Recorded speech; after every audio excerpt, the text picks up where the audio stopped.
자, 저희 어디를 보실 거냐면 저희 매 단원마다 이제 그 끝난 부분들을 요 기초 솔루션 책 맨 앞에 있는 주제별 이론 요약을 통해서 복습을 할 거예요. 그래서 일단 기초 솔루션 책 1장에 10페이지 잠깐 펴주세요.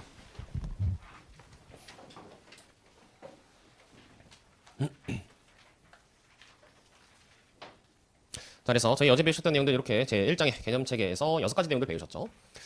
자, 그래서 일반 목적 재무보고의 목적과 일반 사항들, 그리고 재무정보 질적 특성들, 그리고 요 재무제 비효소, 자산부채 자본 수익 비용의 정의들, 그리고 자산부채 자본 수익 비용을 언제 인식하는지, 언제 제거하는지 이런 것들, 네, 금액들 계산하는 측정치들, 우리 자본유지 개념까지 보셨는데요. 그래서 일단 먼저 일반 목적 재무보고의 목적이라는 것은 주요 이용자, 다른 사람이 아니라 이 주요 이용자가 의사결정에 유용한 정보를 제공하는 것. 이게 바로 일반 목적 재무보고, 재무상태 보고였습니다. 그래서 저 주요 이용자가 의사결정할 때 필요한 유용한 정보가 무엇이냐 이런 것도 쭉 유추했었죠. 그래서 이 주요 이용자들은 의사결정이라는 걸 하고, 그래서 의사결정은 이 기대 수익을 통해서 수행한다. 그래서 주식 투자자 같은 사람들은 얼마만큼 배당을 얻을 수 있을지, 주가가 올라갈지 이런 것들, 이런 얻게 될 수익에 대해서 수익을 통해서 의사결정합니다. 이런 얻게 될 수익, 각각의 정보 이용자들이 얻게 될 수익은 회사가 직접 보여줄 수 없기 때문에 회사는 돈을 얼마나 자기가 벌 수 있는지를 보여줘야 돼요. 그래서 각각의 정보 이용자들이 얻을 수 있는 수익 쪽보다는 기업이 내가 돈 이렇게 잘 번다, 그리고 돈을 잘 쓴다라는 걸 보여줘야 됩니다. 근데 이것도 회사가 미래에 돈 얼마나 벌 것이냐를 보여주면은 그 정보는 신뢰성이 없는 것이기 때문에, 그죠? 미래에 대한 예측은 회사가 한 경우에는 신뢰성이 없기 때문에 지금 현재 또는 과거의 정보를 제공하는 게 좋습니다. 지금 현재 회사가 자원을 얼마나 가지고 있고, 그리고 청구권, 자산이나 부채를 얼마나 가지고 있는지, 부채나 자본, 죄송합니다. 부채나 자본을 얼마나 가지고 있는지, 그리고 그 자산, 부채 자본이 얼마나 변동했는지 이런 정보를 제공하면은 이를 통해서 회사가 돈을 얼마나 벌 것이다라는 걸 유추할 수 있게 해주는 것이죠.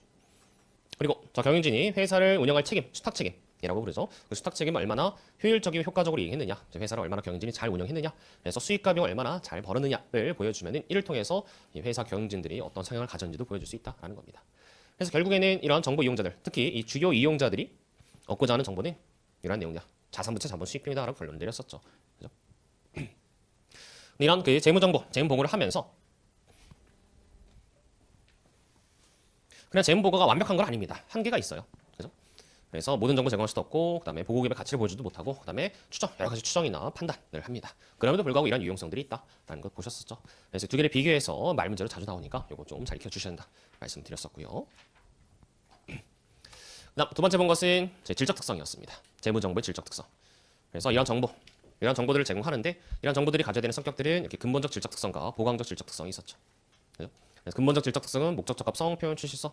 그 안에는 예측가치, 확인가치 중요성이 있었고요. 표현 취실성 안에는 완전한 서술, 중립적인 서술, 오류가 없는 서술 세 가지가 있었습니다. 그래서 예측가치는 그 자체가 예측칠 필요는 없다. 미리 예측하는 절차를 누가 쓰느냐? 정보 이용자가 쓰는데 그 정보 이용자가 예측하는 절차를 쓸 때 투입 변수, 투입 요소로 사용되기만 해도 예측가치를 간다 말씀드렸고요.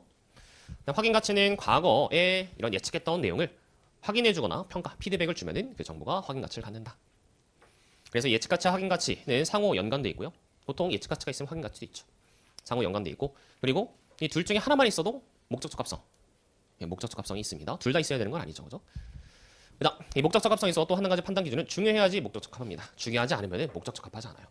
중요성이라는 것은 누락되었을 때 의사결정에 차이, 영향을 준다는 것인데, 근데 그 중요성이라는 것은 상대적이죠. 그래서 각각 기업의 상황에 맞게 상대적입니다. 그래서 그 사건의 성격이나 규모에 근거해서 상대적이다라는 것을 특이한 측면의 목적 적합성이다라고 부릅니다.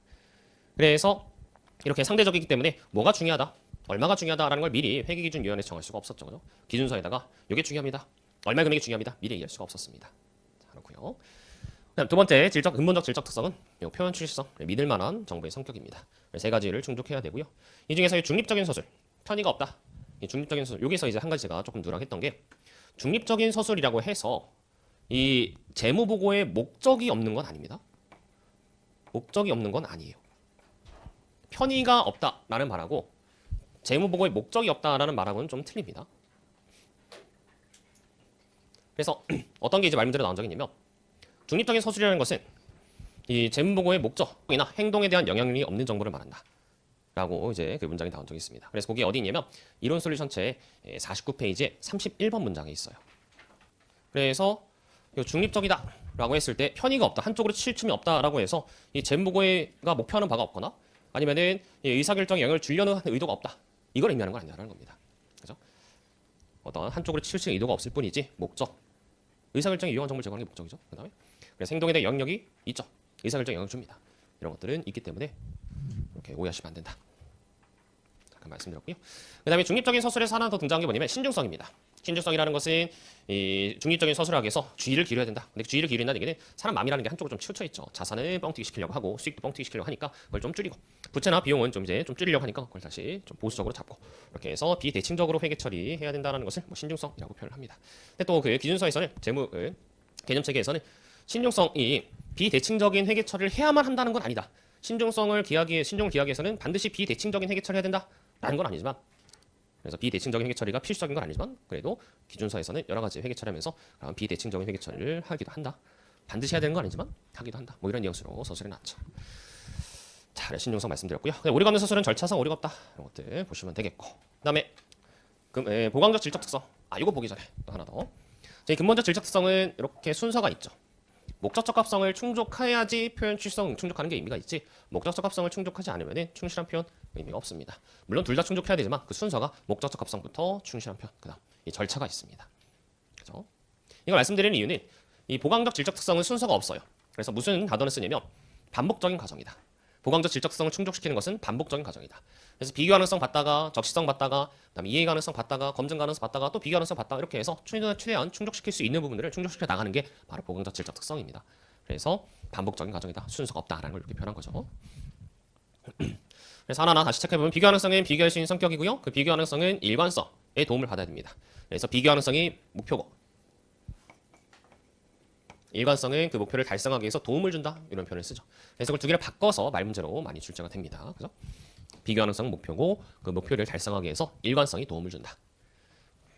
그다음에 일관성과 대비되는 개념은 통일성입니다. 이 통일성은 안 되죠. 서로 다른 항목들을 똑같이 통일해서 회계 처리하는 것은 안 됩니다. 그런 단어 나왔었고, 그다음 검증 가능성 믿을만하다. 표현 추진성이 있어서 합의에 이를 수 있다는 것을 의미한다. 그래서 여기다가 이 표현 추진성 대신에 다른 단어를 껴넣을 수도 있어요. 서로 다른 관찰자가 어떤 서술이 목적 적합하다라는 것에 있어서 합의를 이룰 수 있다는 걸 의미한다. 이런 식으로 바꿔놓을 수 있기 때문에 이 표현 추진성 단어 알아두시면 되겠고요. 적시성, 이해 가능성 뭐 이런 것들 별도로 말씀드릴 건 없겠죠. 자, 이렇게 해서 질적 특성을 보셨고, 그다음 이제 이 재무제표에 표시되는 재무제표 요소들, 재무상태표에 있는 자산부채 자본, 손익계산서에 있는 수익비용, 재무제표 요소들의 정의에 대해서 보셨는데요. 자산은 과거 사건의 결과로 발생해서 현재 통지하고 있는 자원인데 그 자원이라는 게 뭐냐? 미래 경제적 효익, 돈을 벌 수 있게 해주는 힘을 가진 권리를 자원이라 합니다. 그래서 쉽게 말하면은 과거에 돈을 주고 샀거나 빌렸거나 뭐 공짜로 받았거나 그런 사건이 발생해서 현재 통제 나만 쓰고 있어요. 다른 사람 못 쓰게 막습니다. 그 통제에서 나만 쓸 수 있는데 이를 통해서 미래 돈을 벌 수 있게 해주는 잠재력을 가지고 있는 권리다. 통제하고 있는 자원이 돈을 벌 수 있게 해주는 잠재력을 가지고 있다. 그럼 자산이라고 부르는 겁니다. 그래서 이에 대한 세부적인 내용들 보셨었죠. 그래서 이 권리가 뭐 다양한 형태를 지닌다.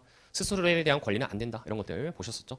그래서 세부적인 내용들 보셨고, 부채는 이렇게 해서 대칭적으로 과거 사건에서 발생한 현재 의무인데, 근데 이로 인해서 미래의 경제적 자원, 즉 자산을 이전해야 될 의무를 현재 부채라고 합니다.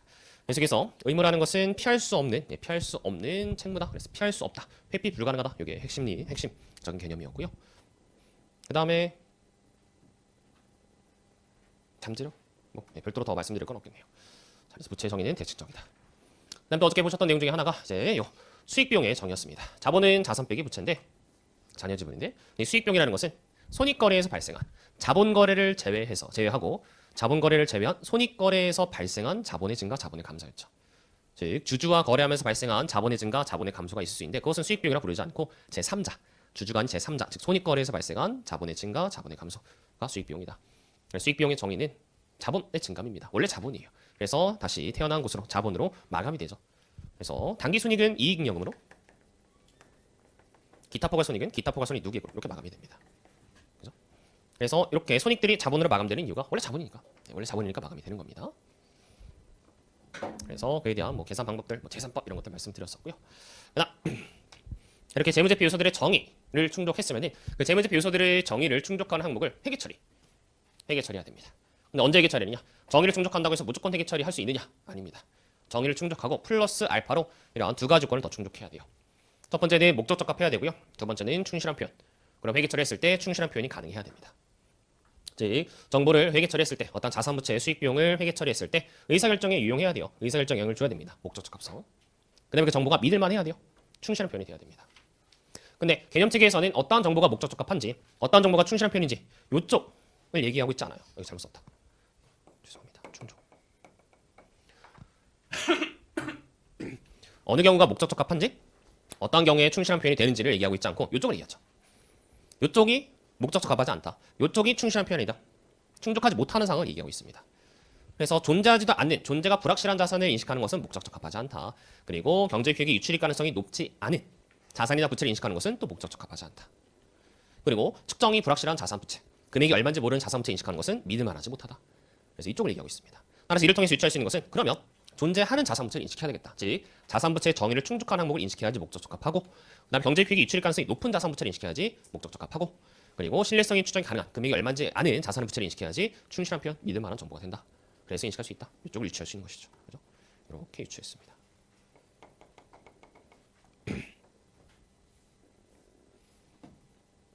그래요? 네. 이렇게 해서 이 항목들 인식 기준이 되고요. 이 항목들 이런 요소들을 충족한 자산 부채 또는 뭐 수익 비용만 인식할 수 있다. 자, 그 다음 주제 다섯 번째 주제는 재무제표 요소의 측정이었죠. 재무제표 요소의 측정. 측정이라는 것은 금액을 결정하는 과정입니다. 근데 그 금액을 결정하는 기준이 여러 가지가 있습니다. 일단 측정은 어느 요소에 대해서만 얘기를 하냐면 자산과 부채에 대해서만 얘기를 해요. 자본, 그리고 자본의 변동의 수익 비용은 얼마의 금액으로 측정한다는 얘기를 하지 않습니다. 왜냐? 잔여 금액으로 계산되기 때문에. 자산 빼기 부채에서 잔액으로 계산되기 때문에 자본에 대해서는 굳이 어떤 금액을 써라라고 얘기할 필요가 없어요. 그래서 자산과 부채 측정치에 대해서 얘기를 하는데요. 일단 과거에 과거, 현재, 미래. 과거에 회사가 돈을 주고 샀을 때 준 돈 역사적 원가, 지금 사면은 줄 돈 현행 원가, 지금 팔면은 받을 돈 공정가치, 그리고 미래 정상적인 영업 과정에서 팔면은 벌 수 있는, 파는 것라기보다는 사용하면서 벌 수 있는 현금으로의 현재 가치, 사용 가치입니다. 그래서 이 사용 가치만이 현재 가치의 개념, 현재 가치 할인을 적용하고요. 다른 친구들은 현재 가치 할인하지 않습니다. 자, 그렇고요. 그다음에 여기 있는 요소들, 자 이제 비슷비슷하지만 좀 비교를 해보면은 일단 먼저 뭐부터 크게 비교할 수 있냐면 이 현행 가치, 공정 가치, 사용 가치, 현행 원가를 합쳐서 현행 가치라고 하죠. 이 현행 가치와 역사적 원가를 비교할 수 있죠. 그래서 두 가지 측면에서 비교할 수 있죠.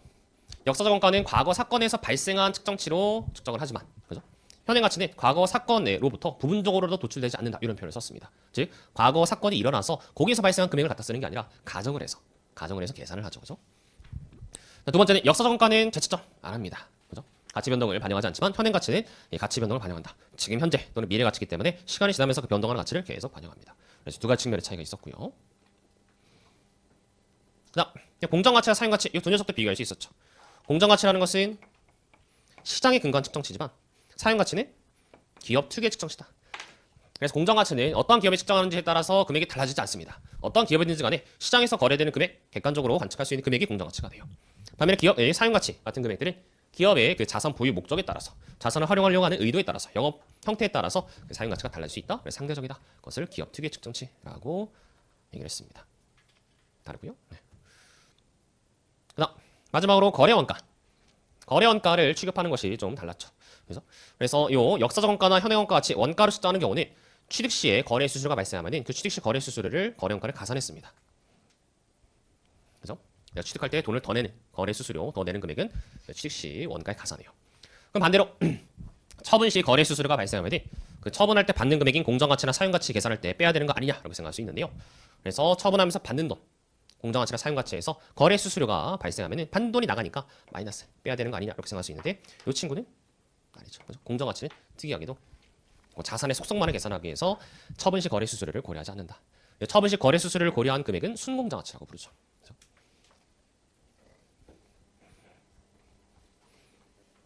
그래서 이에 대한 뭐 계산 문제 같은 것도 풀어보셨었고요. 자, 이렇게 해서 측정치 4가지 요소들 비교하고 정리해 보셨고, 자, 마지막 자본유지 개념. 자, 자본유지 개념 보시면요.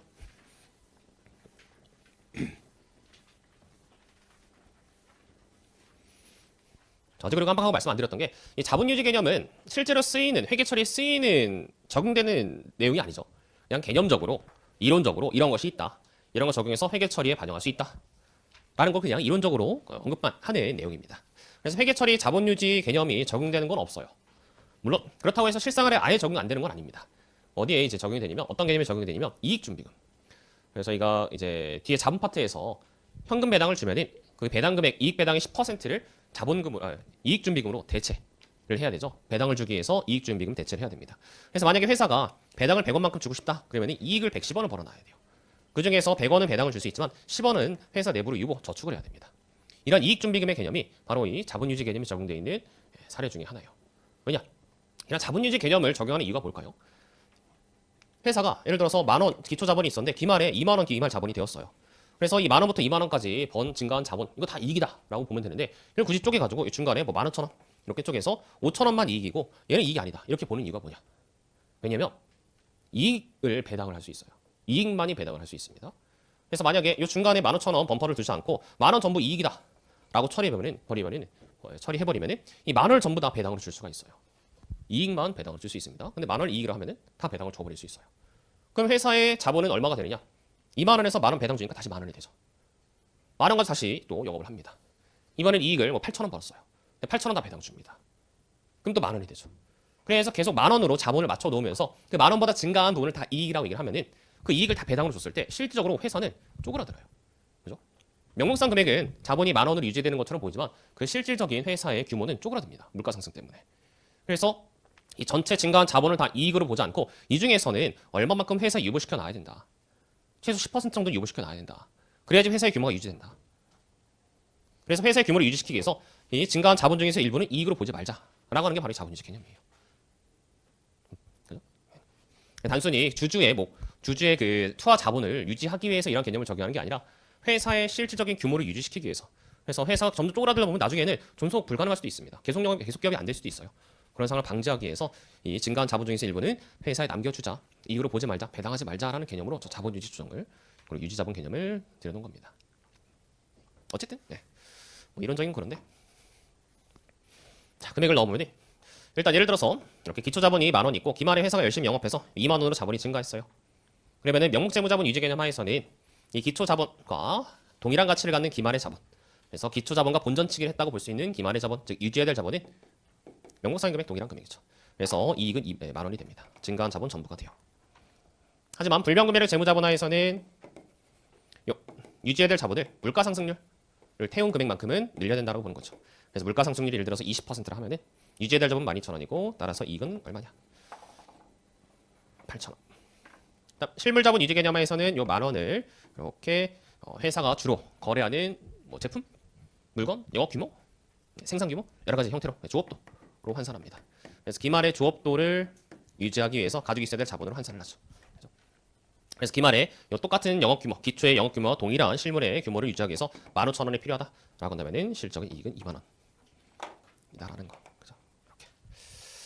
실적의 이익은 5,000원이다라고 봤었고요. 그래서 이익은 이 유지할 자본과 기말 자본의 차이를 계산하고 그다음에 중간에 자본 유지 조정이라 해서 기초 자본과 유지해야 될 자본의 차이. 이 부분은 자본이 증가했다고 해도 이익으로 보지 않았죠. 그죠? 그다음에 여기 몇 가지 살을 좀 더 붙여 보면은 이 친구. 요 조업도, 기초의 조업도는 실제 조업도가 아니라 최대 조업도를 써야 된다는 거 말씀드렸었고요. 그다음에 이 조업도를 금액으로 환산할 때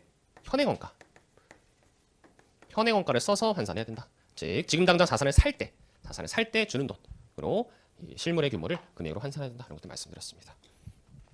그다음 요 녀석에서도 이제 하나 함정이 등장할 수 있는데 기말 자본 금액 그냥 주면은 그대로 쓰시면 되지만 어제 복습하시면서 문제 풀어 보셨죠? 그 3번 문제. 그죠? 3번 문제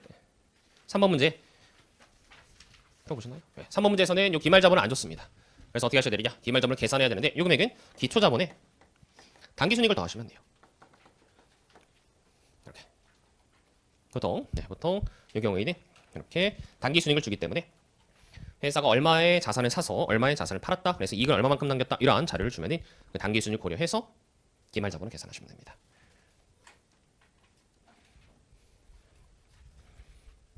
이 정도? 네.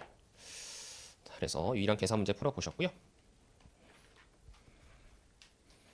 그래서 개념체계 다 보셨고 그 다음에 2장의 첫 번째 단원의 첫 번째 절에 재무제표 일반상 이런 것들이 또 2장 다 끝나고 복습하도록 할게요. 내일 복습을 할 겁니다. 그래서 어디 가실 거냐? 다시 이론 솔루션 책 가셔서 64페이지 3절의 재무상태표 보실게요.